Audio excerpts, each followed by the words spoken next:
Welcome to the Screamcast, episode 130. I am your host, Sean Drager, and with me as always is Brett Henderson. Wow. Thanks We're for trying. breezing over my name right there. I'm excited. We're trying Zencastr, Zencastr.com, and it's pretty fucking cool. A little pricey, so we're hoping some patrons come through so we can pay for this for the year. But it's pretty damn cool, and hopefully it'll make things a lot easier and sound a lot better. So we'll see how this goes. And of course, Brad is back from Austin, Texas, from South by Southwest. Oh, shit. And this episode is dedicated to his trip. We're going to skip over everything else because there's a shit ton to talk about. We were going to split this into 2 episodes, but dude, you were so focused like you always are when you go to these things. And there was like no time to record, man. You were like seeing like 20 movies a day or some shit. Yeah, it was tough. It was tough this year. The programming was a little different. A lot of things overlapped, a lot of things across town. Because usually, if you've ever been to Austin, Texas, I usually stay at the South Lamar Theater.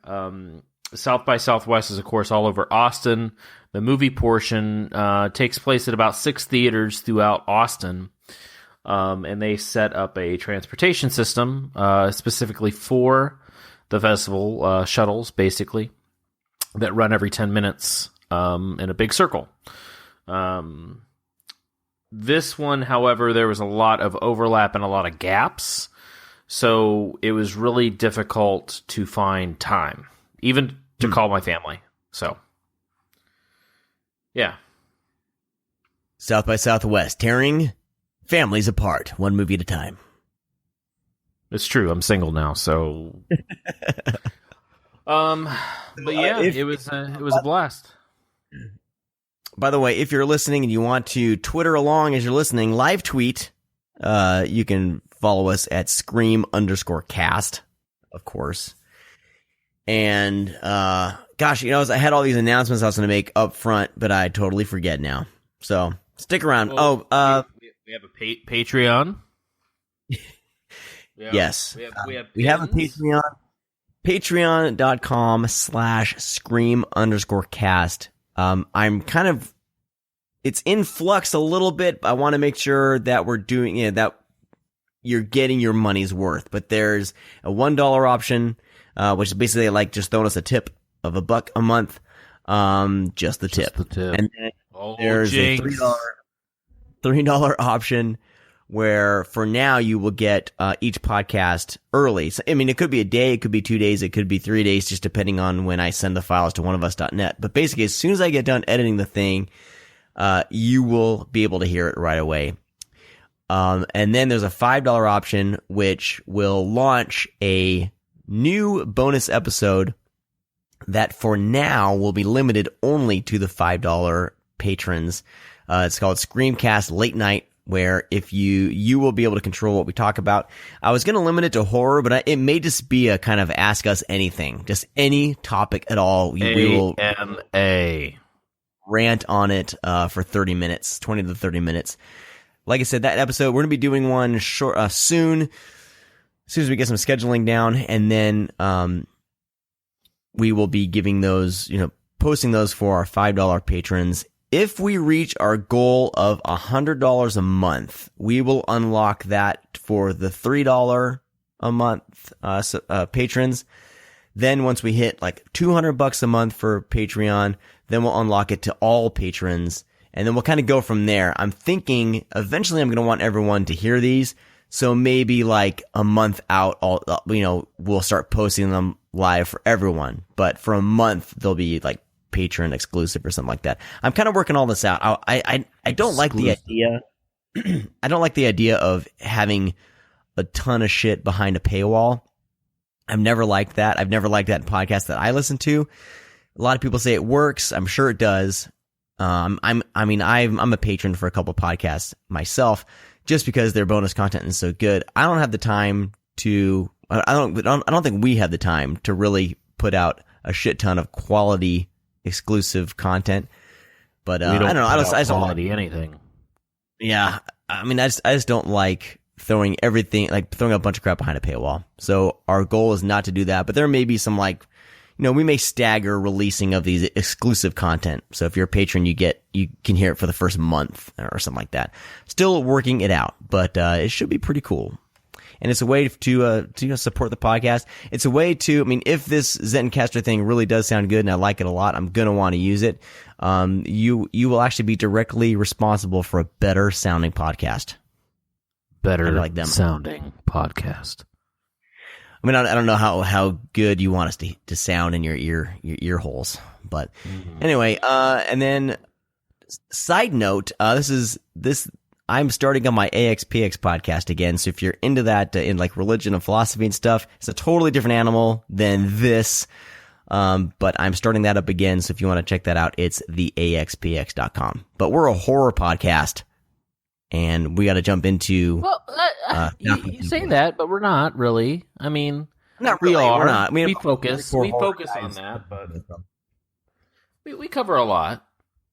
I think we do. I think we are all-encompassing genre, and which I think most people are. There are those that like to gut pigs and roll around in their blood and only watch horror movies that probably don't like our show. But the normal person who digs horror and genre, I think we're exactly what you guys are looking for.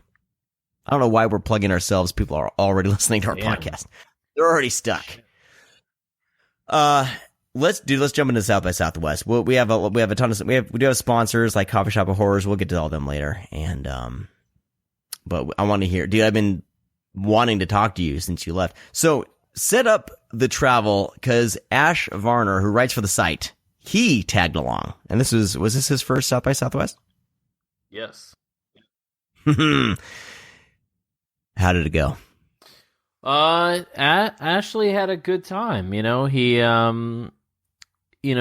needed the trip in his life, and we had an opportunity to have South by gave us the opportunity to have two people there covering the fest, which we were very appreciative of, and but that also means kind of double the coverage. So Ashley tagged along, and he did daily recaps, kind of like mini reviews on each film that he saw. I plugged away at a few. Yeah, he did a really, really good job. Encompassing pretty much the daily thing of what we did, not step by step, of course, but just mainly just focusing on the movies, just quick little blurbs. And then I did a few longer reviews of films that I felt like I could say over, 300 words about. And then, of course, we have the show, which I was able to talk about everything. So, nice. He had a great time. It was very hectic. It was very busy. It was very cold. It was rainy. We stood out in the rain for, a couple hours here, then froze to death, and then went into a freezing theater, then went right back out into the rain and froze again. There was a couple days like that, because you stand in line out in the open. There's no coverage, and I mean, I guess we could have had an umbrella, but who wants to carry around an umbrella all day? So, not me. Anyways, yeah. So South by Southwest kicked a lot of ass. There's so many fucking movies. There's like 180 movies, and pretty much you can only see, if you do it right, you can probably get around, say, a good 40. But, of course, with this year it's kind of funky. I think I ended up seeing 32. So, yeah. Dude, there's no way I could probably watch that many movies in a row. I don't know how you... Low number for me this year, so. But what if we actually got into these movies and started talking about them? We're kick ass. I'm sure we should talk about them. Yeah. Well, not all of them. This is your show, man. So I'm not really going to talk a lot on this show. I want to hear your 2 cents. South by Southwest. Okay. All right. So hold on. Let me find some music on. Let me find some music here. Here we go. Oh, yeah. No, Southwest. Yeah. How about this? Oh, wow. Yeah. All right. So, since all of you, I imagine, have subscribed or have been have a subscription to Shudder, The Devils is, of course, playing now on and streaming on Shudder. This is a Shudder exclusive, the first film we're going to talk about, so you can only see this on Shudder, apparently, which I like the exclusivity with that, but I also like, why can't it play everywhere? But anyways, it's only like $4, $4 or $5 for a month. It's the same as renting a fucking movie on Vudu. So if you rent a movie on Vudu a month, might as well get Shudder. Because they are having a lot of exclusives. Actually, 2 of these films that I'll be talking about are Shudder exclusives. I'll get to the other one in a little bit. So first up is Prevenge, kind of a feminist. People say feminist horror flick about a soon-to-be mother that goes on a murder spree. It was not really strictly a horror film. It's a dark comedy. This one generated some buzz at the festival. I was kind of just meh on it, like a 2.5 out of 5, maybe even a 2 out of 5 there. It just wasn't 100% for me. I don't know. I feel like it maybe overstayed its welcome a little bit, but it is a unique story. There is a film in the 80s called Baby Blood. Actually, I think it might have been in the 90s. That kind of tackles the same deal with this. I don't think that probably the makers of Prevenge know about Baby Blood because it's super underseen because it's really weird and not very. It wasn't put out by any companies or anything. I think it's one of those like VHS only and bootleg DVDs. But anyways, she is being told by basically the infant of what is happening and the bad people that are on Earth. So she kind of wants to clean up before her baby's born. That's pretty much it. Next up was Adam Mason's. Whoa, was that a baby? How about a pig? You got a pig noise and a oink? No. It's very limited. Oh, I got a ballpark noise. There you go. Adam Mason steps up to the plate. Adam Mason. I'm gushing over Zencaster because, I can preload this with all of our stuff, and I can actually, if I plan, I can load this with all the movie trailers. If we can at least start and hear a little bit of it. God damn it! So patrons, patreon.com/scream_cast. Please make this happen. So, since Adam Mason is up to the plate, Adam Mason has directed a film that I spoke about on one of the not last, but my actually first South by Southwest that I went to. He had a film called Hangman. It's available on Blu-ray. You can pick it up. It's a found footage horror film. Pretty good. Found footage at least done correctly. And then he also did a film called The Devil's Chair and Blood River that were fairly popular online and whatnot. So now he has his very first film played at Fantastic Fest. Son of a bitch. South by Southwest. So his debut, yes, that is right. His debut film played at South by Southwest. This film played at a fest in fucking Germany or France or Spain. Something like that. I think it was Spain. Played one time at 3 a.m. in an all-day horror marathon. It's called Pig. And after that, Adam Mason was kind of not too happy with the film in general. It was a kind of experiment to see if he could make a feature film. It is a very low-grade film as far as film-wise, and it's one of those kind of I call it kind of C-grade cinema, where it's basically based on complete brutality and blood and bloodshed and torture and harm and misogyny and all that other stuff. So they played Pig, the final screening. this was called, because after he does this, there's word is that he's going to trash it and completely never have it be seen to the public eye again, or he's just not ever going to play it anywhere or have it distributed. So I was very interested to see it because I remember hearing about it years ago, but of course I couldn't see it anywhere. I'm glad I saw it. It's not for me, but there are a few aspects about the film that I did like. For example, as experimental film and a first-timer, this film is shot as one continuous take. So that means the camera starts rolling, and it never really has a cut. There are cuts integrated in the film, of course, but they're hidden, so it's presented to be one continuous long shot, which I enjoyed. It had a great soundtrack, but yes, it is pretty brutal. There are a lot of... this movie made me cringe a little bit. It made me feel very dirty, and it made me feel uncomfortable, which it's pretty hard to do that type of shit. I was gonna say, like, whenever you say like you're uncomfortable, I know that it's like a super fucked up flick. There is a scene in the film where he eats a woman's eyeball out of her head while he rapes her. Huh. So well, half of that happened in that Tim Burton's peculiar children. So yeah, I mean.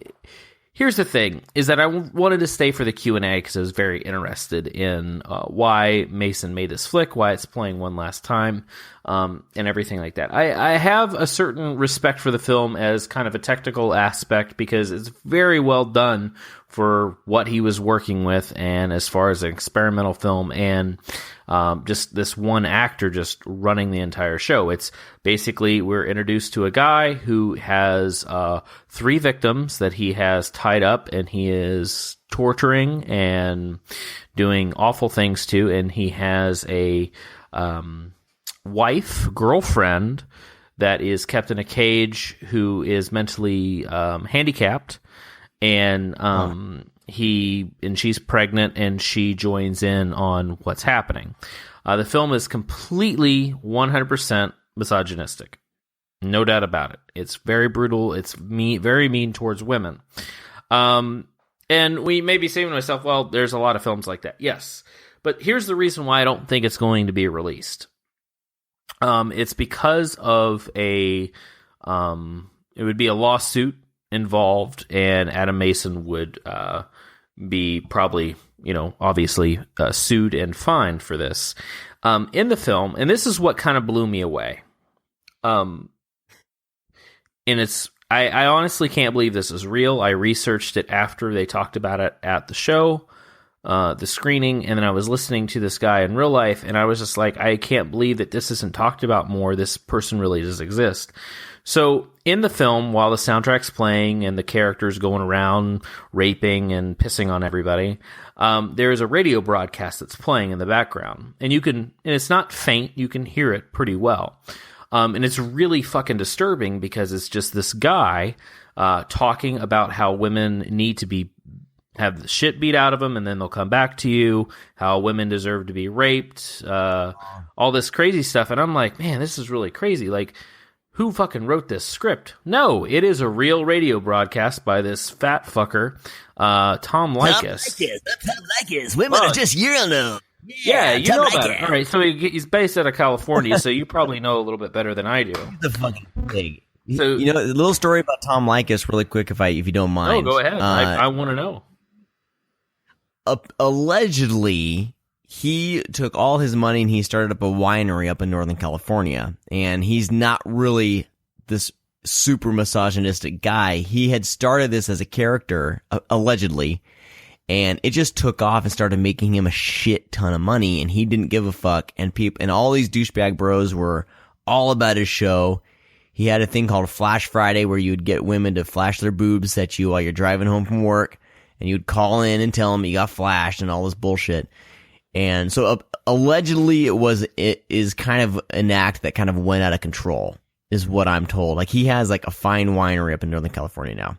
But the dude's a pig. I don't care. Like, if you still put on that persona just to make a shit ton of money, you're a pig.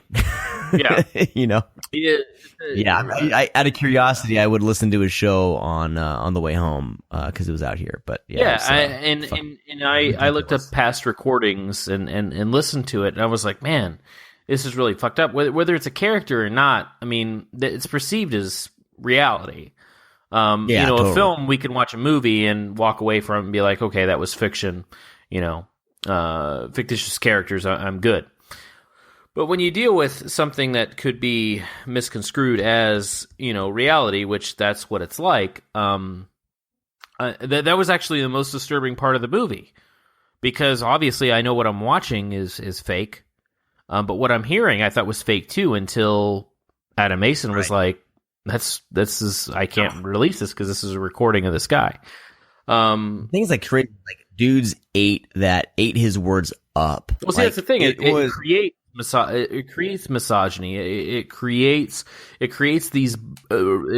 rape culture. It creates all this thing that, women are things, like, fucking Mad Max. Even Mad Max had it right. And that's fucking, talk about a fictitious movie that really tackles something like that.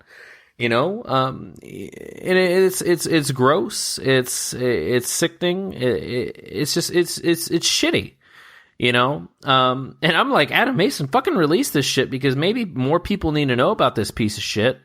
But honestly, maybe it's better if you just brush out the fire and just let him die off. I don't know. But anyways, did he say that he tried to get clearance for that at all, or did he not even try? I don't think he even tried. Like I said, of experimental film, he was never looking to have it released. So, showing at a film festival, Tom Likas ain't going to be coming after this dude. No. So, I mean, easily they could take it out and release the film, but it does give the film a certain level of, I don't know, it puts it on another level.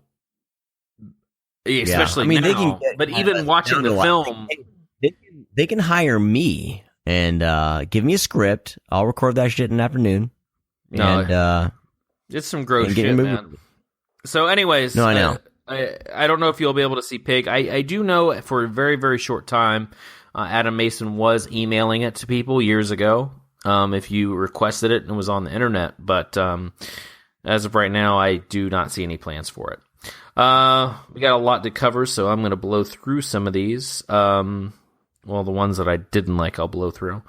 Small Town. You should blow through all the bullshit ones, and let's get into the stuff that the gritty. So, Small Town Crime. John Hawkes is in it. He plays a ex-cop who becomes kind of a private investigator, trying to find a woman who he found out is dead. And he intervenes with the family, and he hunts down this woman's killers. It's very funny. It's a very dark comedy. It's also really brutal at times. It's got some great action. It has Robert Forster in it. He's great. John Hawkes, obviously. If I don't have you hooked by just saying John Hawkes, then I don't really know what else to tell you.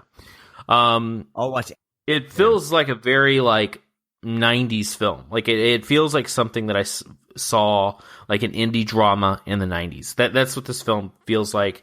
It's not really, I wouldn't say it's tight, but it's a very small film, hence the name Small Town Crime. But I really enjoyed it. It's got a great script. John Hawkes is amazing. Obviously, Robert Forster's even better. But just a really great little kind of dark action comedy. So definitely see it. No idea of distribution on this yet, but I imagine you will see this sometime this year.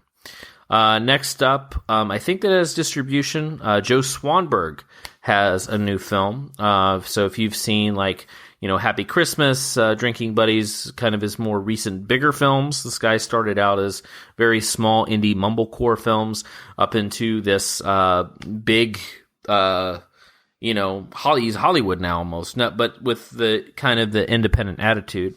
This stars and co-wrote with Jake Johnson, which everybody knew aside from me because I don't watch television. But Jake Johnson plays kind of a good guy really, really down on his luck, trying to make ends meet, and he has a gambling problem, a really bad gambling problem. He works and then goes to the slots and plays any type of poker or gambling that he can. He has a friend who's going to prison for about 6 months, and his friend asked him to hang on to this bag and do not open this bag. Just keep it for me for 6 months, and you get 10 grand at the end. Well, Jake Johnson happily obliges, and he is an idiot, and he opens the bag and finds out there's a shit ton of cash. So immediately he starts playing poker.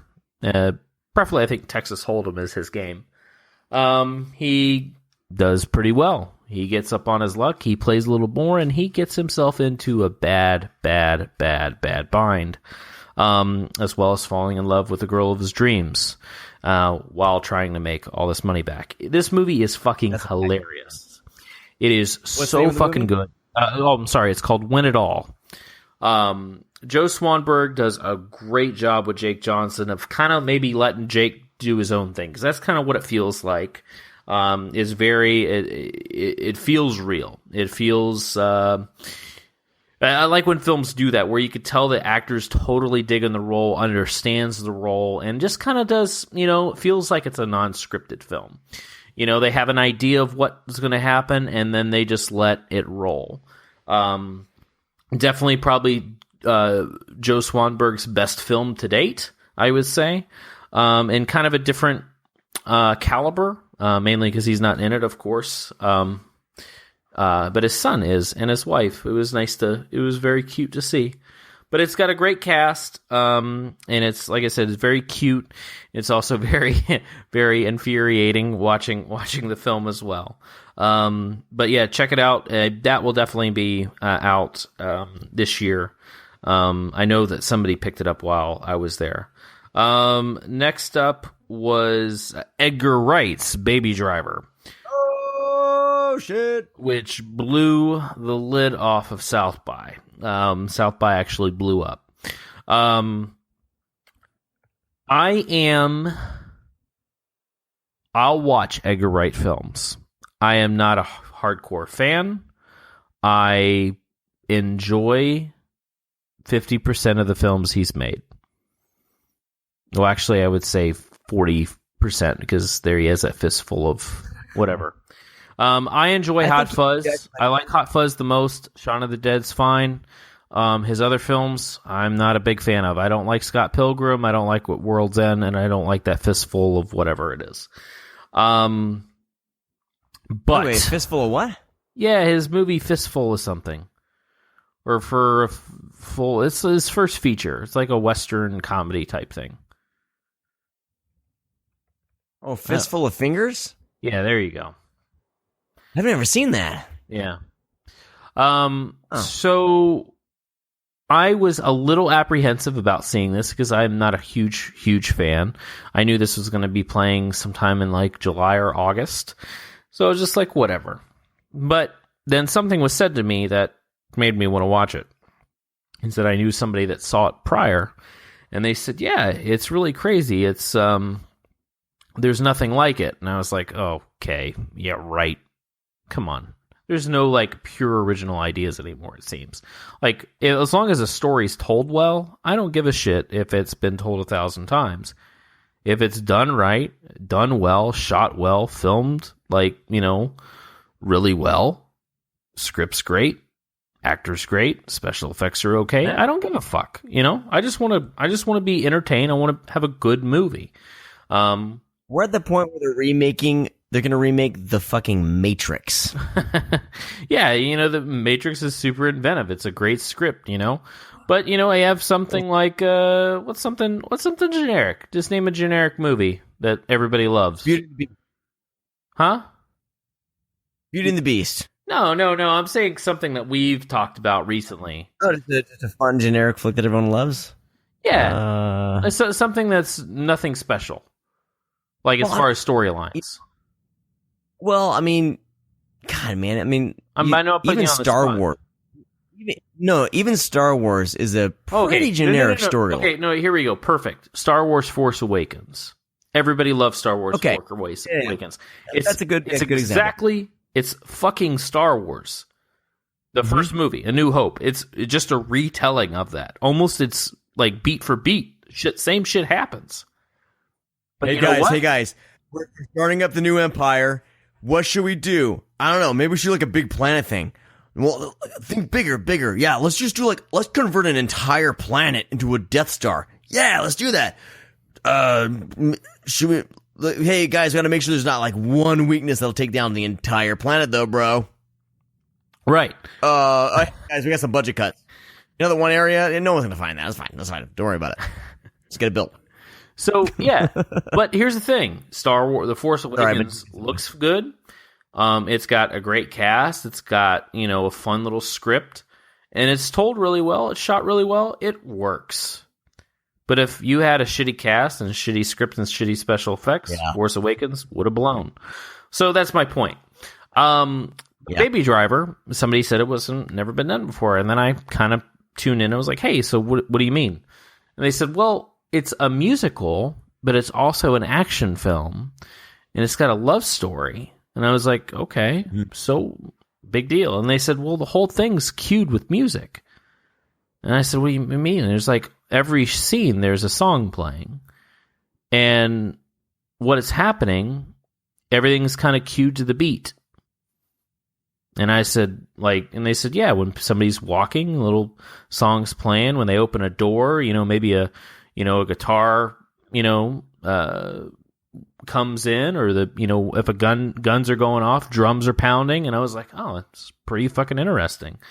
So I lined up to watch in line for 2 hours in the freezing cold, to watch Baby Driver. And I was pleasantly surprised. At first, I was kind of like, after it was over, I was like, I don't know what the fuck I just watched. But, after I was thinking about it, I was like, man, this is super fucking cool. So yeah, that's exactly what it is. And no, it's not Edgar Wright's Fast and the Furious film. It's nothing like Fast and the Furious. So yes, there's a lot of driving, and shit like that, but it's nothing like Fast and the Furious. It's just a fun action comedy. Next up was Trent Haga's 68 Kill, which was another festival favorite of mine. This is also Trent Haga's, I think, second film. He directed Chop. He is actually a trauma dude starting out, and that really turned me off there for a second. But then I knew that he wrote Dead Girl. He co-wrote Cheap Thrills. So then it was like Cheap Thrills, Dead Girl. I'm on board. And it turned out to be one of my favorites. It is a southern fried, toxic, heroin injected trip. Very funny. It's based off a novel called 68 Kill. And Lynn McCord's in it. The guy from Criminal Minds. I always forget his name. The girl that played in A Girl Walks Home Alone at Night. She's in it. It's got a great cast. It's very fun, very strange, very weird, but also really brutal at times. It's something to definitely check out. But yeah, 68 Kills, great. Watch it whenever you can. I don't think it has distribution yet, but Travis Stevens is also the producer on it, so he's obviously a friend of the show, been on a couple times. So check out 68 Kill. Serious talk about Travis Stevens. Serious talk right now, because he's probably listening, but I don't care.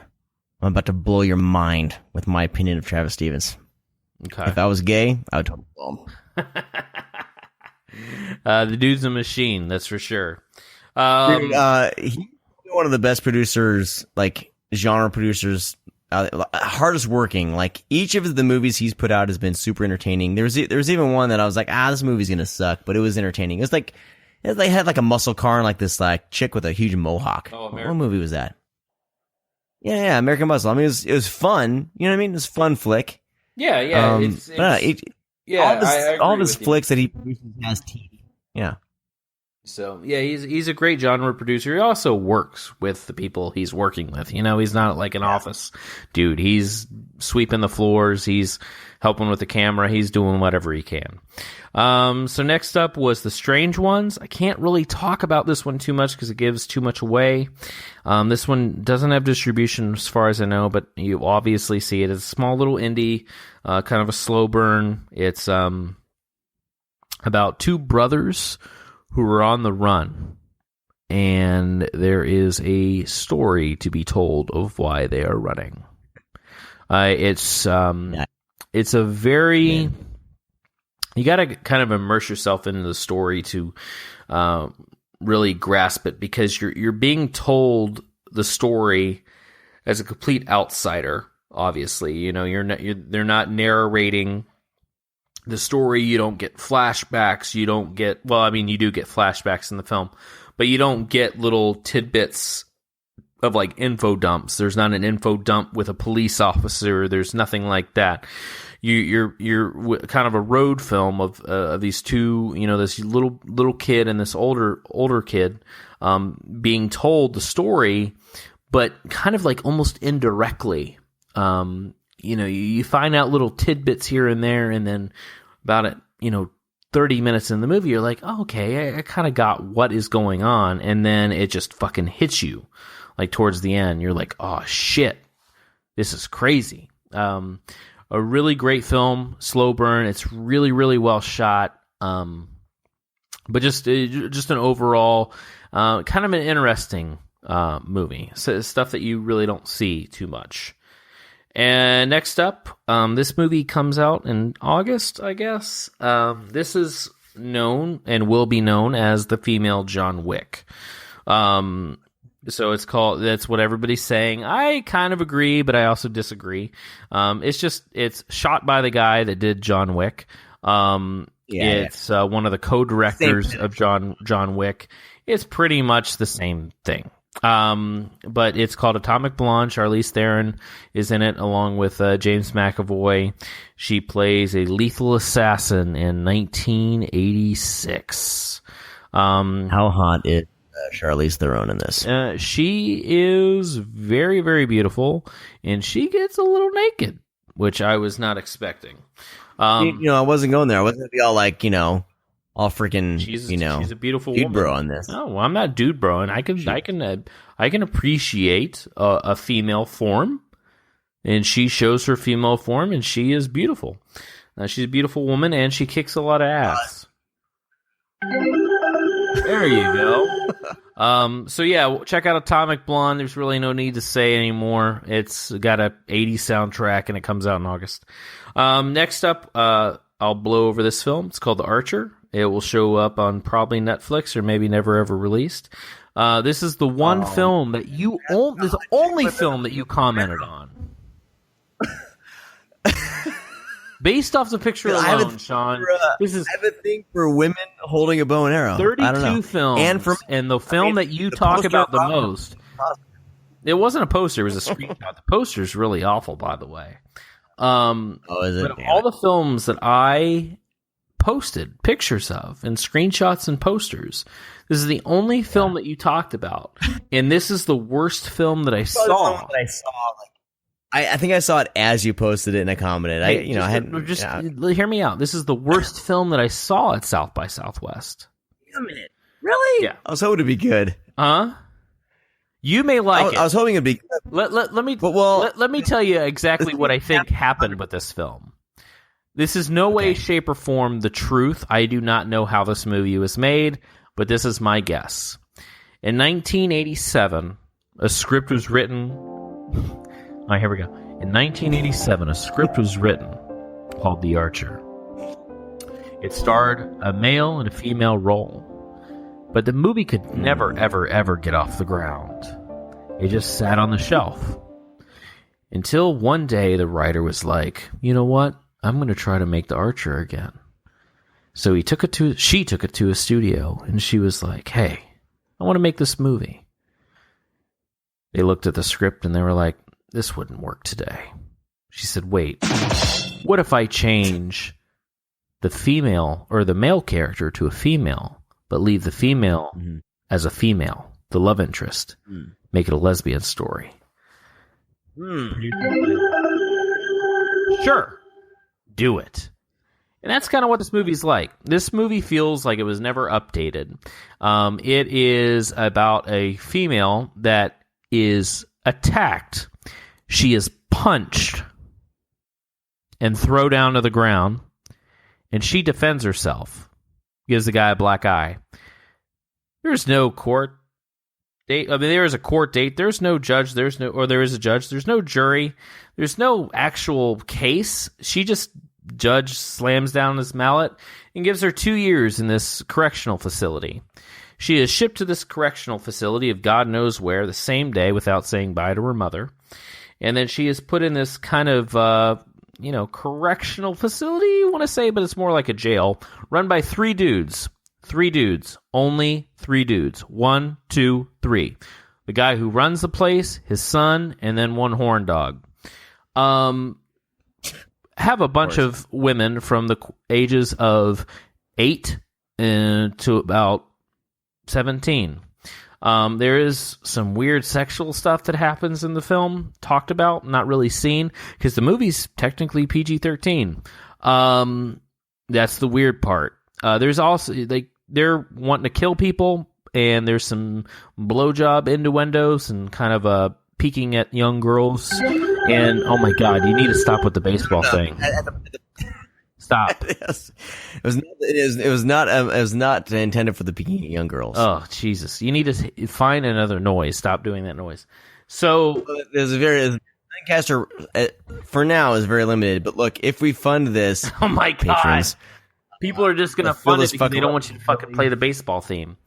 Yeah. If you want different sound effects, please join our Patreon. No, stop. Patreon.com/Screamcast. Jesus Christ, it's midnight for me. I got like a million more movies to go through. Oh, dude. Yeah, you're killing it. So this film, there's like the guy's peeking at girls through the shower, and she's like 16, and like there's this weird blowjob thing that happens, but the girl in the script says horse crap out of nowhere. She just says horse crap. She didn't say horse shit. She says horse crap. And I was sitting in the theater like, what the fuck? Why did she say horse crap? And there's like the guy that's like doing all the sex stuff is like a William Zabka character from like fucking Karate Kid. This movie's just a mess. But anyways, watch it on a rainy day on a Tuesday when you have nothing else to do in your life. Next up was David Lynch, The Art Life, a documentary about David Lynch and his art. David Lynch is a weird dude, as we all know, and it shows his weirdness, and he's kind of funny, but I really think he was kind of churning it out for this documentary about himself. That's pretty much all I have to say. It's about his life and shit and about his kid. But it's good. Check it out. Next up was The Most Beautiful Island. This won Best Picture, as far as kind of like an indie thing on the side. I don't know. Directed by a female, which is always nice to see.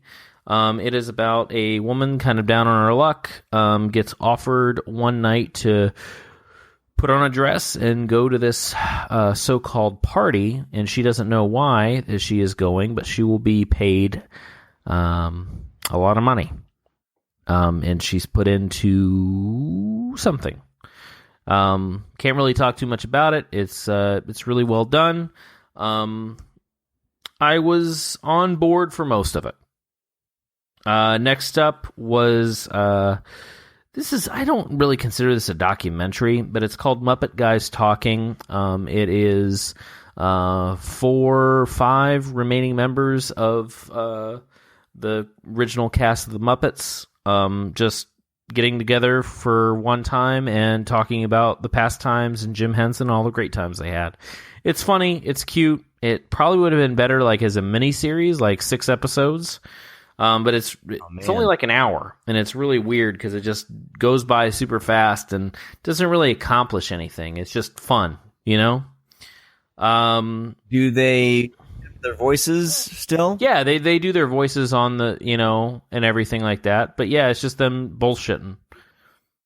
I was a huge Muppets fan. I mean, I know Jim Henson did Kermit the Frog here. Wow. And then I think, didn't he do Piggy? No, I think Frank Oz did Piggy. Frank Oz. Oh, yeah, that's right. Were any of them like Muppets we would have recognized? Yeah, no, they had the guy that voiced Grover, and I wasn't a big Muppet fan when I was little, but yeah, everybody that's on the show, that's on the thing has voiced a very well-known Muppet. I need to talk to Mike from Splathouse, and I want to propose a scene, because they do those movie scenes before their podcast. Propose one of those scenes as Muppet characters, and I can pretty much do all of them, legit. Sure you can. Yeah. Yeah. Next up was Joe Lynch's new film, Mayhem. I love Joe Lynch. I love Joe Lynch so much. I think he is a great guy, and he's super funny, and I want to hang out with Joe Lynch every day of my life. I love Holliston. I like Wrong Turn too, but goddamn, I don't like anything else he does. And I don't like Mayhem, but I love Joe Lynch. I really do. And I'm not being sarcastic when I say that. I really, really love Joe Lynch, and I want to love his movies. But I don't like... No, there's directors I like the director. Like, I'm like, man, I would hang out with him and we'd have drinks and we'd have a really good time. Like, we would talk about a lot of really cool shit. But then I see the movie, I'm like, ah. Yeah, I don't like the Mayhem. I'm sorry, Joe. Oh, man, and I know that you've mentioned our show on your show. I love you, Joe. But I don't... What? Yeah, man, they talked about the Screamcast on one of their episodes. Well, you just fucked it up. You need to kiss his ass and suck his dick. No, man. And no, I don't. No, man. Sorry, Joe. Keep it real. I love you so much, man. I love Holliston. Do season 3. Oh, Jesus Christ. Next up was Madre. This is my review on Madre. Nicholas Lopez produced this film. I don't like anything Nicholas Lopez does. I hate Eli Roth Knock Knock. I hate Eli Roth's Green Inferno. I hate Nicholas Lopez's Aftershock. I hate The Stranger they did. I hate everything that they produce and make. Wow. And I really don't like Madre. It's not Nicholas Lopez produced it. Huh? I thought there was some inspired moments in Aftershock. No. But it's dude bro rape. Certain turning point. No, it's like, hey, man, this is a fun little movie. Oh, there's an earthquake. Let's rape. And it was like, what the fuck is happening in this movie? As soon as that shit happened, I was like, fuck. Yeah. So next up was one of my favorites. The next, actually 4 are my favorites. In my top 10 was the documentary about Bill Nye the Science Guy. One of my most anticipated as well. Man, Bill Nye still got it. He's still fighting the good fight. He never disappeared. He is fucking battling creationism. He is battling people to the death. He fucking hates Trump. He hates everything. And he is, even though he's not a scientist, he knows a lot of shit, and he's willing to battle to the fucking death. There's plenty of guys who know their shit that are worth listening to. And dude, Bill Nye the Science Guy, man, he taught me a lot of stuff growing up. Well, you know what he taught? That's most important? Fucking ask questions and use your brain. That's what Bill Nye was about. What? And Bill Nye succeeded, and that's what he did, and he's still doing that shit, and this documentary's great. It's a little sad. Awesome. And it's really weird because I didn't know a lot about creationism beforehand because it's something I always kind of pushed off. But then watching the doc, I learned a little bit more and then went online and read a lot more about it. And it really blew my head. I'll just say, if you don't know what creationism is, you probably know what creationism is, but you may not know what they believe. I'll just put it this way. They believe that the T-Rex was on Noah's Ark. I'll just say that. Dinosaurs were on the Noah's Ark. Did he talk about the whole theme park that Ken Ham did? He battles fucking Ken. He battles Ham on the documentary. He has debates with him. It's good. Amazing. He actually goes to the art Amazing. museum and walks with Ham and debates with him. It is great. Amazing. He even Sign me goes to a little girl. The little girl comes up and she asks Ham a question, and he tells her his little spiel, and then Bill Nye gives her what I call the truth, and she goes, "You know what? I don't believe you. I believe him." And Bill Nye just nicely says, "Well, that's fine, little girl. Just make sure you go to college." And I was like, "Oh shit!" Bill Nye just fucking told that little girl what to do. So, anyways, great doc. It'll definitely pop up on Netflix for sure. Next up was Free Fire, Ben Wheatley's new film. Ben Wheatley is the shit. I love pretty much every film that Ben Wheatley's done, aside from Field in England. Free Fire is kind of like my third favorite film of the fest. A bunch of gangsters get in a warehouse with guns, and they have a shootout for an hour and a half. It's exciting. It is fucking hysterical. One of the funniest movies I've seen in a long time. Charlotte Copley's in it. Cillian Murphy, Brie Larson. It's got a great cast. It is fucking funny as shit. So good. Dude, you sold me on the cast. Oh, dude, the cast is fucking great. It's got even more people than that. It's a really fucking. It's set in the 70s too, if that helps. Oh God, is Cillian Murphy not in enough shit? Like, no, he's not. I feel like he's so the most good in this actor. Yeah, like when he was in Batman Begins. Like he's like in it. Just I was like, give me more of him, please. You know, they didn't give him enough to do. No, I know. And he was supposed to have one of the main baddies. Like the dude's awesome. I'm with you, dude. Fucking Free Fire is great. It's gonna be a favorite for a long time for a lot of people. Next up was maybe this was the worst film I saw. Along with Archer, there was another midnight film called The Honor Farm. I have never seen. I hate when people say nothing happens in a movie, because I think that's such a really dumb thing to say, because there's always at least something that happens. Maybe it's something that may not. Hey, bro, nothing happens in the movie. It may not interest you, but something usually happens in a movie. Well, I think I finally found a movie where you can say that. And I'm not contradicting myself, because I talk to a lot of people. At South by Southwest. And when I was introducing myself to people for the first time, I said, "Hey, I'm Brad Henderson. How's it going? Did you see The Honored Farm?" "Yeah." "What was it about?"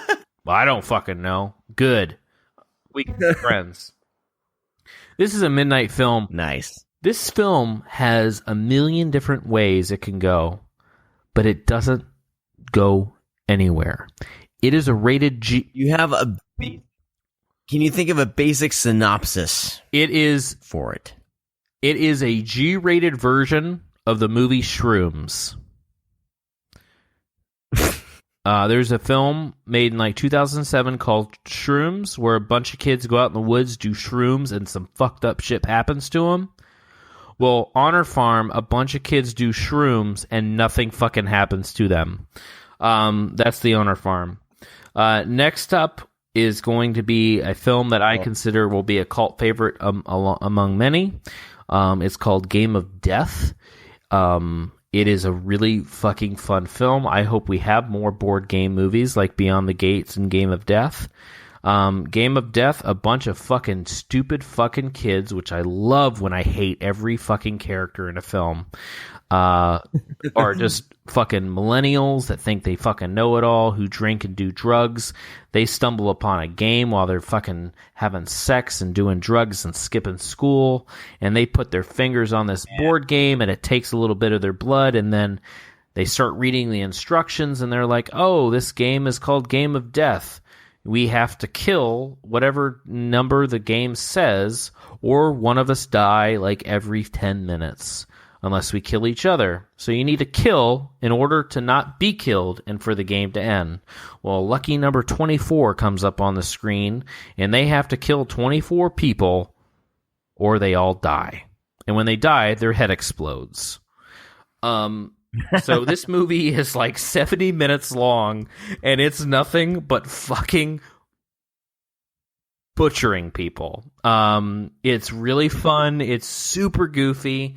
It's told as like an old fucking Nintendo game from like the 80s.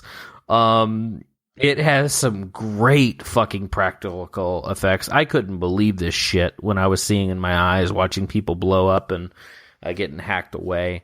It's really fun. I hate everybody that's in the film as far as character-wise. It's so much fun to just want to watch people die.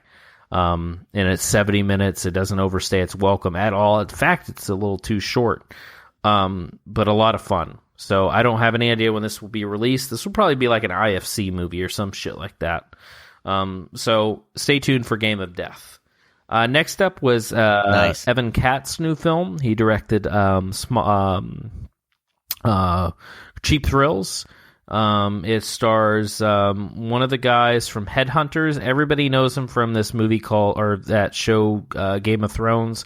I don't watch Game of Thrones, so I don't know who it is, but I know he's the guy in Headhunters, and he's also the dude in Mama. He's the father. You need to watch Game of Thrones, man. I imagine I'll like it, but I don't have time because I'm at South by watching 32 films. So Small Crimes, it's written by Macon Blair, who's been on our show, was in, basically had his hands in the Green Room script, wrote Murder Party, he wrote Monkey's Paw, which he was on the show for. He's has the new movie on Netflix. It's really great. It's got that long ass title, and I can never ever remember it. The End of the World, whatever, We Don't Want to Be Here movie, or whatever it's called. Elijah Wood's in it. It's really good. With Elijah Wood. Yep. Right? Yeah. But it's called this one movie's called Small Crimes. There's a movie called Small Town Crimes and Small Crimes, and they both have Robert Forster, and they both kind of have similar plots. Which is really weird. Basically, this guy, Game of Thrones dude, he is out of jail. His life has kind of completely fallen apart, and he is prompted with a bunch of people that kind of put him in jail, and he has to make choices. It's kind of a dark comedy, but it's really weird because it's almost like beat for beat for small town crime at times. But this is called Small Crimes. Check it out. Not the greatest follow-up that I wanted for Evan Katz from Cheap Thrills, but it will do. Next up is 2 documentaries. First up was Meth Storm. No, this is not a Nicolas Cage direct-to-video film or directed by Michael Bay. Meth on Sci-Fi. It's actually called Meth Storm, Arkansas, USA.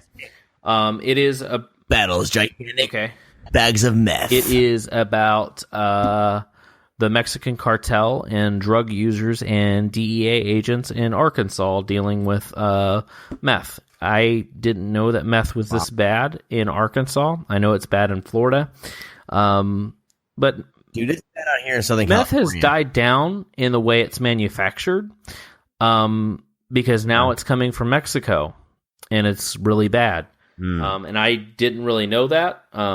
It's not being manufactured like in home. I mean, it still is, but it's not being. It's a lot of it's just coming from Mexico, and this documentary is really shocking because we follow a family that uses meth, and we get to see them shoot up on screen. Oh shit! We get to see raids with DEA agents, and it's really intense. It's really sad. It's not funny at all. I cringed quite a bit. I couldn't believe what I was seeing on screen, but it's really, really good. Wow. Nice. I went in blind to this next documentary called Mommy, Dead, and Dearest. I had no idea of this story existing until I saw this doc. It is about a little girl by the name of Rosie? Was that her name? Shit. Let me check it out because I want to get this right so people can research it.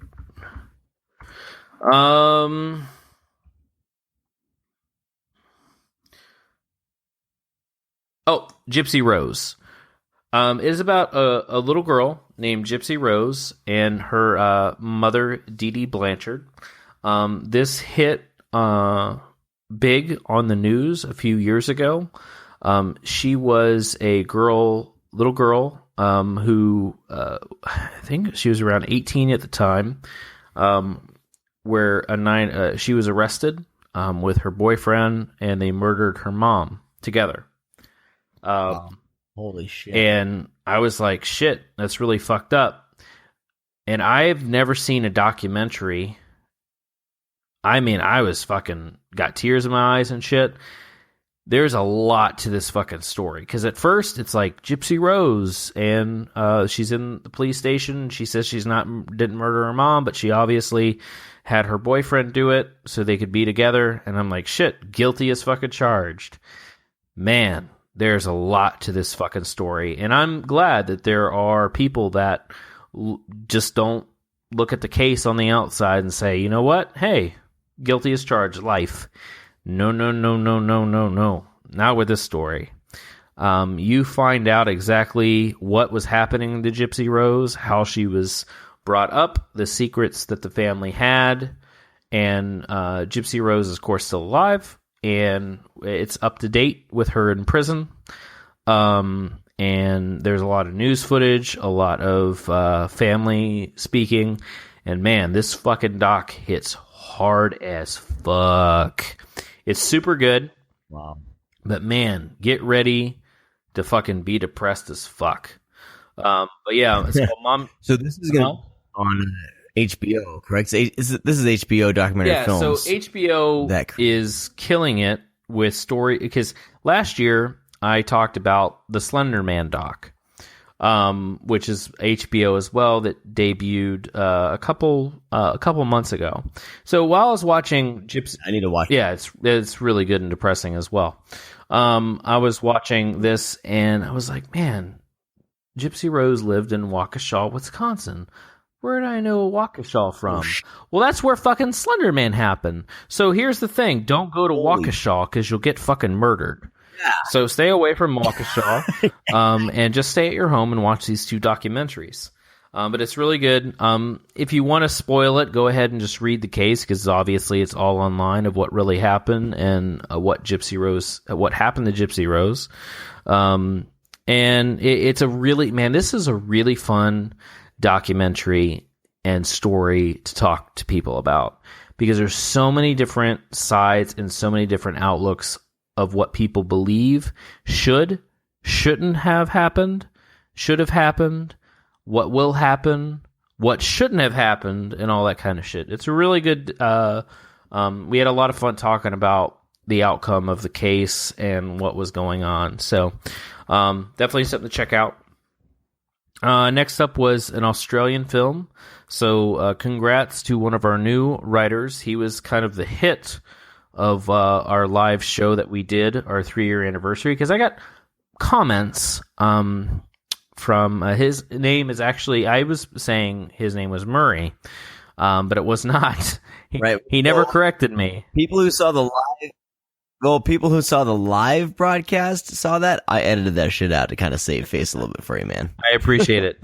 So his name, I felt bad. I was like, for posterity's sake, we'll edit that out of the audio podcast. So his name is Bede Germain. That is his name. And even my mother commented about how much she liked Bede, and I was like, Mom, you fool. This guy's great. He really is. Well, so anyways, I've been talking to Bede. Funny thing is, like, if anyone ever butchered our names and called us the wrong people, we both of us would be like, fuck you, my name is Sean, my name is Brad, you know? Like, but he took it in stride and just didn't even say anything. Yeah, so an uber nice guy. The whole thing's on. He's been a fan for quite some time, so we've been working out. Now he has a column on our site called Horror Down Under, where he'll focus on Australian horror films. Start yawning. Huh? I said, don't start yawning mid-sentence. Sorry. I am tired. It is 12. All right. So anyways, he has the new column, Horror Down Under. Well, this is for you, Bede, because this film's called Hounds of Love, and it's from Australia. It's set in the 80s about two lovers who kidnap young teens, and they have their way with them. It's also a story of love and a lot of weird shit. And it was weird because usually I'm not into hostage horror all that much. But I was into this because they look at the relationship between the two people more than they do the kidnappings and torture and all the nasty things they do behind the scenes. So definitely check it out. I've seen this before. Be Jermaine. But anyways, it'll come in Australia soon. Hopefully it'll come out over here. It's a pretty good flick. And then next up was a Finnish film. Not a finished film. A Finnish film. A slasher, which I don't consider a slasher. Called Lake Bodum. This is another Shudder exclusive, as I mentioned in the beginning of the show. This will premiere on Shudder in a little while. It is about a group of kids. This is loosely based on a true story, where a group of kids go to Lake Bodum, and they are killed in the 60s. Well, this story is about a bunch of people that kind of want to discover or have theories about what happened, and they encounter some shit. It's really well shot, and that's pretty much it. Watch it, I guess. Next up was What? Watch it, I guess. It's not very... It has a lot of cool things going for it, but it just never achieves anything. The cool thing... Yeah. Well, the cool thing about films shot, especially like in Finland and stuff, and even Sweden, and the scenery, the cinematography is always going to be really fucking so good. And there's a great... Yeah. So it's like, I almost like... Nice. I'll almost give those flicks a chance, like, just because I want to see something other than, what we see every day around us. Like the ability to see like other countries, amazing, landscapes and stuff is kind of one of the things that it takes completely at night, so don't worry about that. Oh fuck. Okay, never mind. So next up is another documentary called Ramblin Freak. I saw this on a whim because I missed the movie before. So there's nothing else playing. And I was like, I'm just going to go home.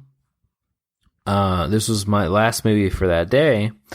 Because it was like fucking 10 o'clock at night. And I was like, why do I I don't want to see a documentary. And then like I look it up, looking in the book, and I see this guy who bought a video camera to document his cross-country trip. And upon buying the camera, he finds a tape. And it's a tape of this bodybuilder. And then he changed his idea to want to meet this weird guy in this bodybuilding video. He was like homemade video.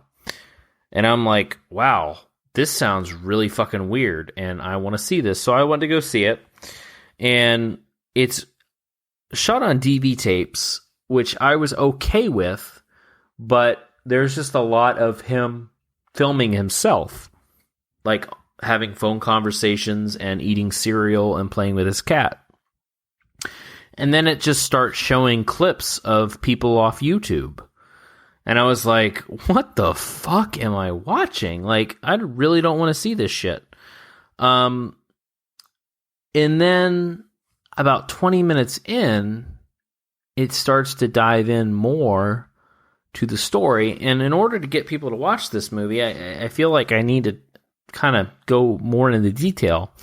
So he watched this, he found this bodybuilder on this video recorder that he bought.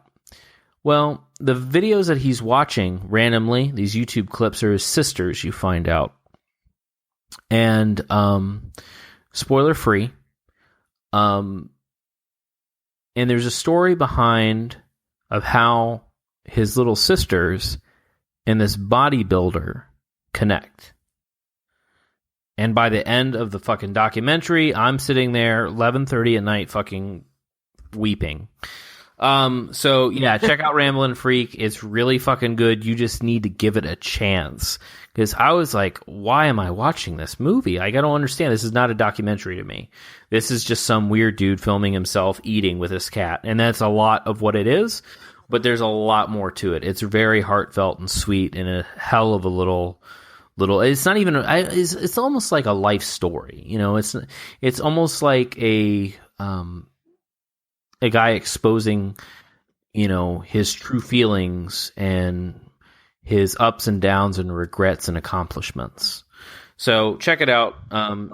It might be a while till you see something because this would be really hard to market. It's going to be one of those like a lot of subtle nuance. A lot of subtle nuance can happen when eating with your cat. Yeah. I'm just saying. Next up, you only get a couple more here, a few more. Was Two Pigeons. This stars, God, what's his name? God damn it! I just had it on the tip of my tongue. Let me look. It stars Javier Boitet.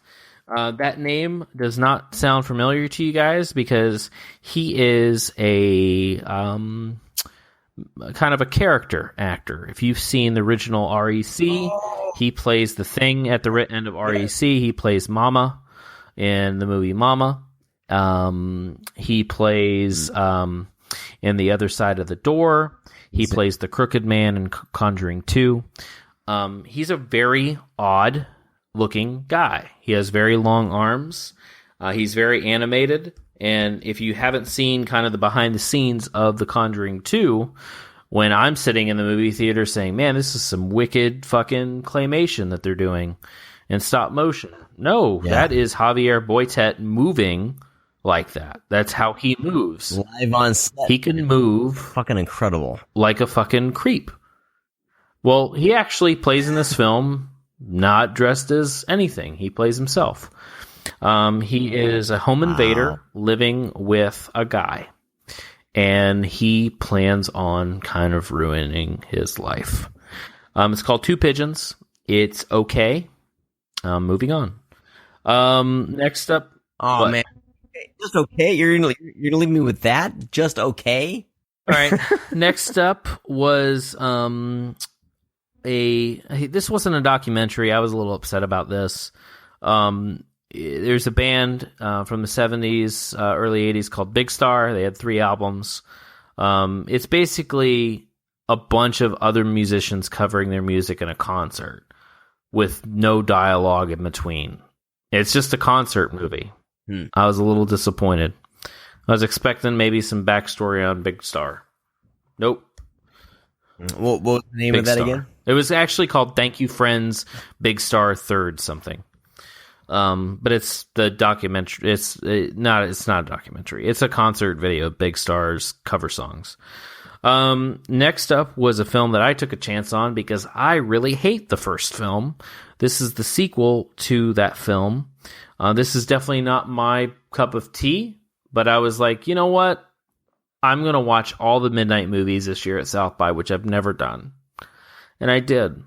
It's called Meatball Machine Kodoku. It's the sequel to the movie that we never wanted a sequel to, Meatball Machine. And man, it's fucking fun. Basically, this glass cylinder comes to Earth in Japan and traps people inside a glass cylinder. And these alien things come out of the air and they go inside people's eyeballs and then turn them into killing machines and they all kill one another. Holy... Well, dude, hold on. Blowing my mind right now. So there's a first Meatball Machine? It's from like 2007. It's not that great. And you saw the sequel without seeing the first one? No, I saw the first one. Yeah, I just don't like it at all. I'm guessing most people, though, would go into this like not seeing the first one. Yeah, it's possible. Yeah. Right? Yeah. Festival, right? So it doesn't follow anything of the second film or the first film. So it was opened up by the director, who couldn't be there. He's actually doing special, which I was very interesting. Trump keep him out? Trump keep him from coming in? Did Trump keep him from coming in? Maybe. Well, actually, no. He is actually filming. We've talked about Last Shift. Anthony DeBossi. Well, actually, he has a new film, and this guy, the director, is apparently doing the special effects, which I was very kind of intrigued about, because as in Meatball Machine, before the film, the sequel, the director says that they filmed this with 4 tons of blood. Holy This is by far the bloodiest film I've ever seen in my entire life. 4 tons? 4 tons. I thought it was like maybe 4,000 gallons, but no. 4 tons. How many gallons is 4 tons? Well, how much do you think? I don't know. I'm not going to Google right now. Well, I don't know. It's 4 tons of blood. Click. Let me see if Google can. How many gallons is 4 tons of liquid? Let's see if Google comes through. So a ton is equal to 2,000 pounds. Each gallon is composed of 8.3333 pounds. It's 31.75 gallons in a ton of water. I got my calculator. basically 32 times 4. Okay. So there you go. 128 gallons. Shit! How many gallons in Kill Bill?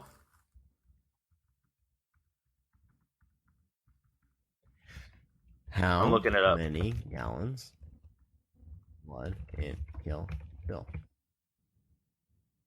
450. Wait, so what has more? Wait. Dude, freaking Meatball Machine Ball, whatever the fuck. Oh, yeah. Meatball Machine has more blood than Kill Bill 2, or Kill Bill as a whole. Huh. By over 60 gallons. So that's pretty crazy. Was it just like blood splurting everywhere in every frame? Well, or what? I mean, these people have drills on the end of their heads. They have jackhammers.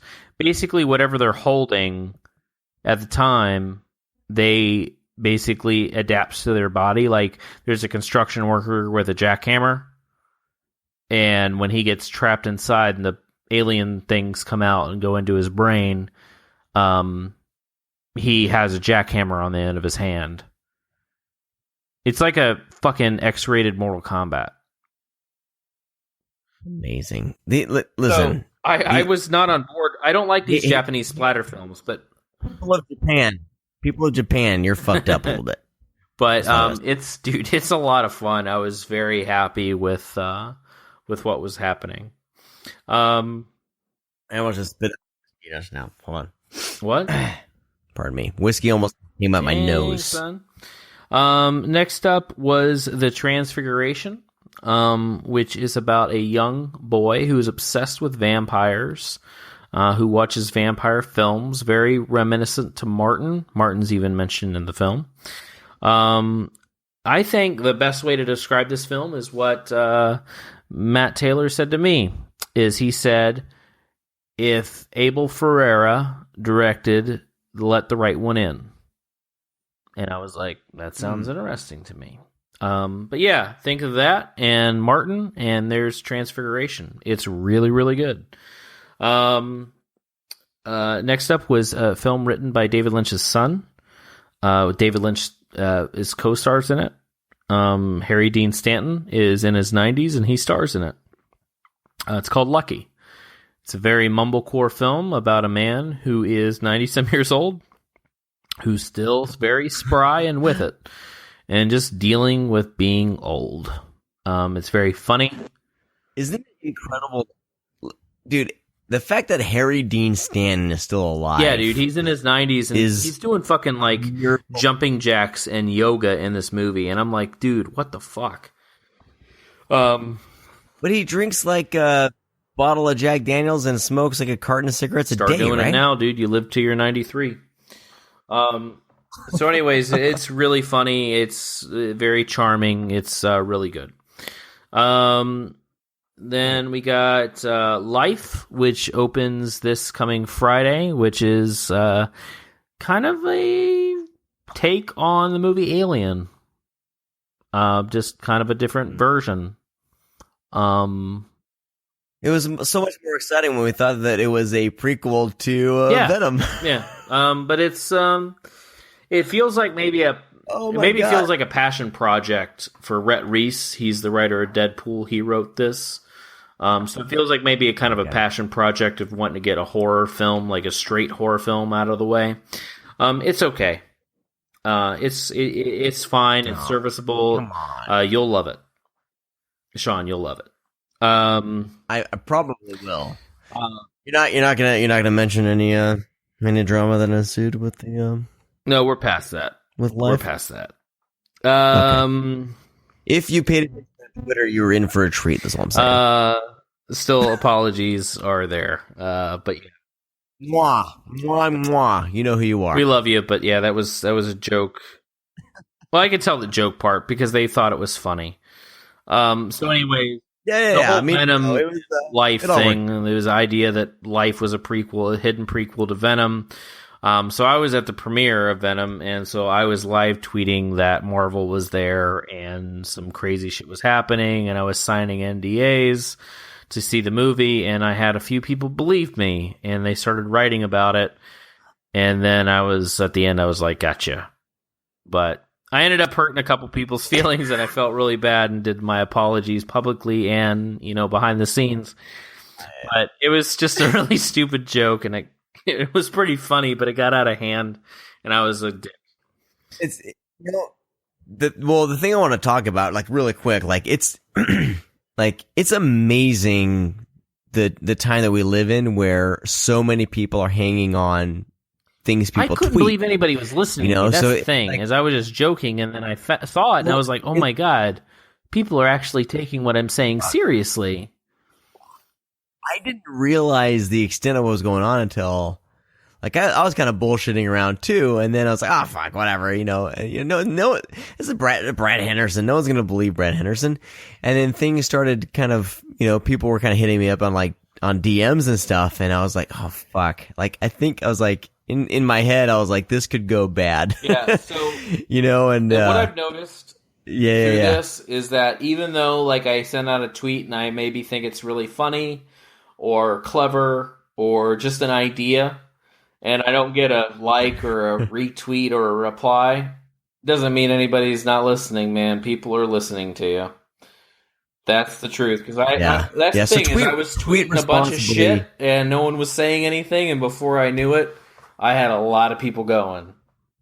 So, anyways, just be careful what you tweet. In real life, don't get yourself in trouble with saying. Yeah. Can we send this to Donald Trump? Don't ever send anything to Donald Trump. Can we send this to fucking dumb. And then last two films, my top films of the fest. I saved them. Oh man, here we go. Hey, get close on the mic, man. You're Relax. drifting away. I'm sleeping. I'm laying down.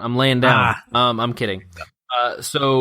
First up, my second favorite film is South by Southwest, and this will probably be in my top 10. Probably. I know it's a little too soon to say. Called Hot Summer Nights.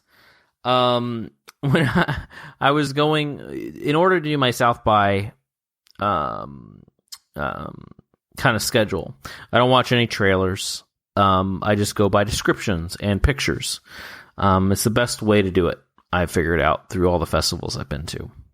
And I got to the description of this film, and I saw Hot Summer Nights. I was like, sounds like some kind of indie drama. It is an indie drama. But it said set in 1991, a coming-of-age tale about a young man, and immediately I slammed my fist on the table, and I was like, by Richard Linklater. I was like, coming-of-age tale set in the 90s, that's it. That's all I need. And I saw it. Man, I fucking love this movie so goddamn much. This movie is my fucking jam. It's set in the 90s. It's about a kid who goes to a town during the summer of a town he's never been to with his parents, and he meets the girl of his dreams, Micaiah Monroe, which is the girl of my dreams. And he has the best worst summer ever. It's so good. It's so good. I hope you guys see it soon. I'll be talking about it for the next few years, just like everybody wants them. And then last but not least, my favorite film of South by Southwest. This will be in my top 10. There's no way this film can possibly be replaced. It is a horror comedy. Can I get a like and a retweet and a favorite and a fake Facebook post and a Twitter post? It all plays into the movie why I'm saying that. For Tragedy Girls. Tragedy Girls is about two teenagers who are obsessed with death, who want to they want to be up there with Freddy. They want to be up there with Jason. They want to be up there with the real dudes like Dahmer, Gacy, and Bundy. So they devise a plan, and you find this out in the first 3 minutes of the film, that they kidnap their local serial killer. And they are going to have a little fun. Oh. And since they are obsessed with social media and having as many followers as they can and how many Instagram likes they can get off a pic, they try to create a fucking frenzy in their town. And oh my God, this movie's so fucking good. It's so goddamn funny. It is pretty brutal. And it stars, I don't know who it stars, I don't know the names of the girls, but I do know that Alexandra Shipp and Brianna So the one girl, Brianna Hildebrand, played Negasonic Teenage Warhead in Deadpool. And the other girl played, I guess, Storm in one of the X-Men movies when Storm was younger or something.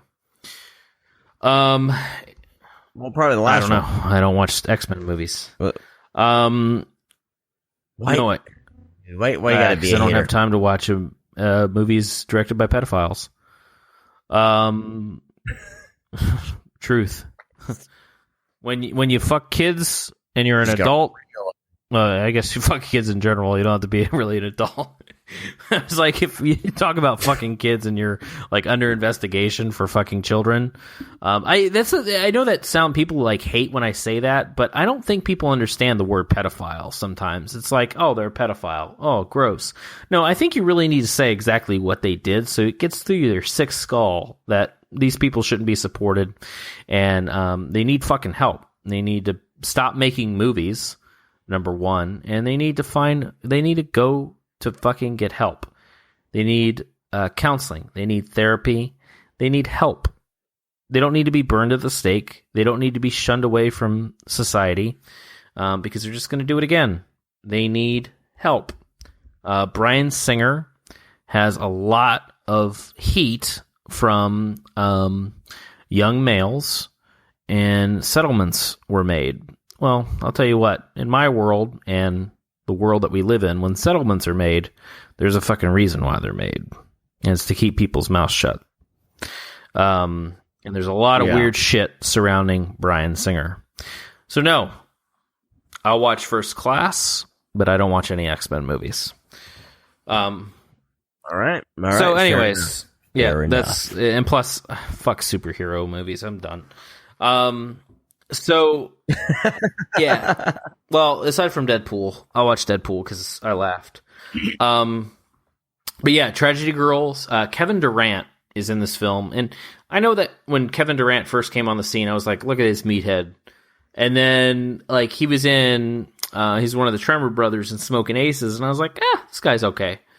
And then, like, he started popping up in films every once in a while, and he's like really good. Like Dark Was the Night. He's great in Dark Was the Night. Dark Was the Night was an okay movie until the monster shows up. You know? Right. He plays the serial killer in this. And he's really fucking good. And he is a great fucking creepy serial killer. He's so good. He's totally like hanging on to the Hannibal Lecter thing. But man, this film has got a great script. It's really inventive. It's really fun. It's a really good take. kind of modernizing kind of the slasher genre.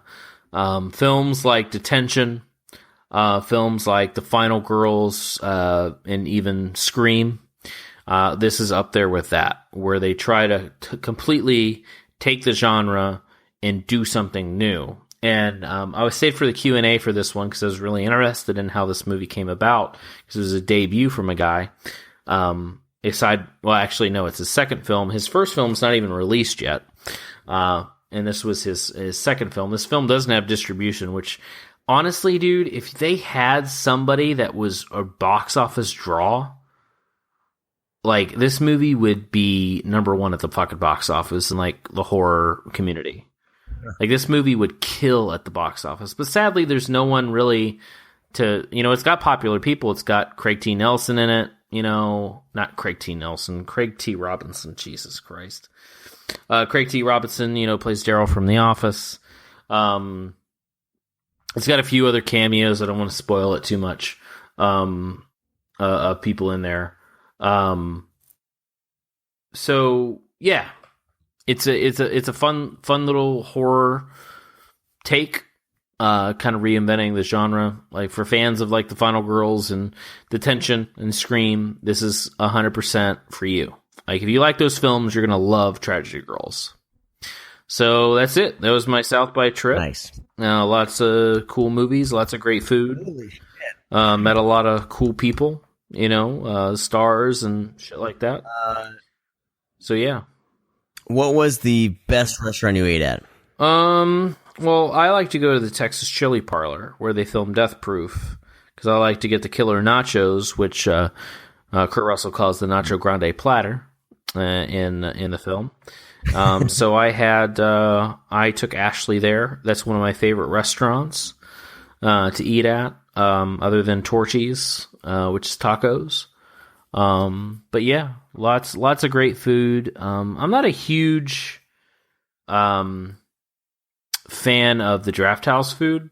I'll eat it when I have to, but there's so much good food in Austin. It's crazy. Yeah.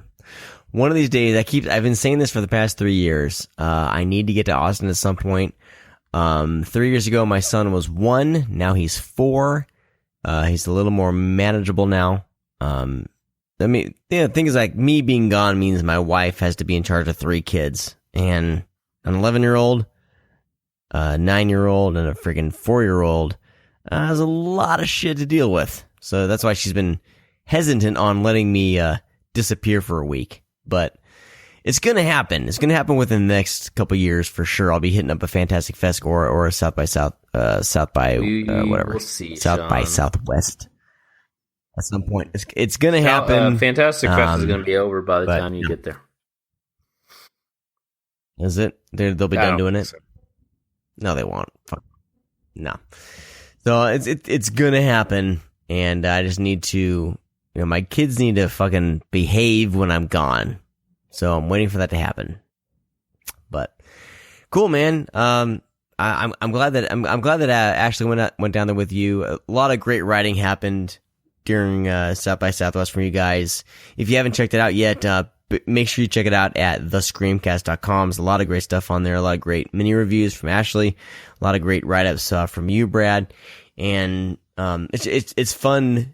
Kind of like, because I'm here while you guys are out there, and it's fun kind of seeing and experiencing this through you guys, through your social media and through the writings you guys have been submitting through the site.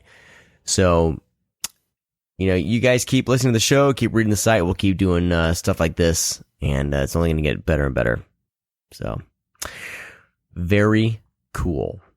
Well, thanks, man. No problem. Thanks for having me on, Sean. A lot of people have added a lot of things to their to watch lists for sure tonight. Yeah. Or today, or this morning, whenever the hell you're listening. By the way, check us out over at thescreamcast.com. I updated our social media icons, so you'll be able to find us pretty easily on everything that you need to find us on. oneofus.net, iTunes, Google Play, Stitcher, Facebook, Twitter, YouTube, all that bullshit. Instagram. You can even click and sign up and put in your email, and you'll get notified at every time something posts on our site through email. If you dig that sort of thing. Of course, please, if you want to help us out, please check out the Patreon. I have updated our goals during this podcast.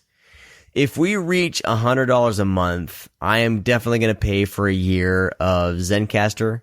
And if all goes well, like, I've really, really, really enjoyed the experience of recording this through Zencastr. It's been, like, phenomenal. Like, Brad, you sound amazing. Like, this is the best VoIP or whatever connection we've had. Like, Skype is bullshit. Google Hangouts is kind of iffy, but like, this has sounded like really damn good this whole time. So I really want to pursue recording our podcasts through Zencastr. They're going to offer us a discount. So if we get up to $100 a month on Patreon, I'll definitely pay for the full year. And so that's patreon.com/scream_cast.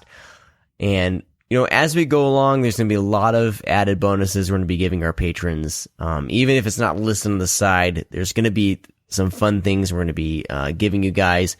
Some fun perks here and there.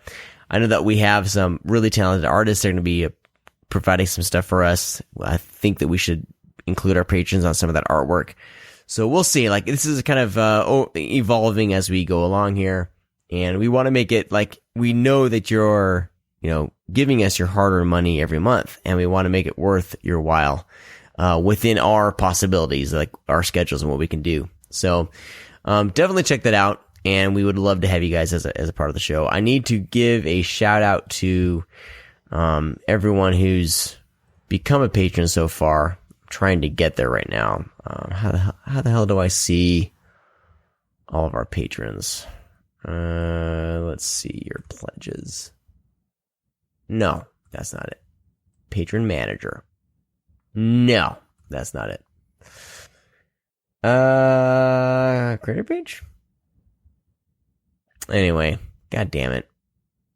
It's not letting me, like, pull up all the patrons right now. Brad, you awake? Yeah. You still there? You awake? I'm awake.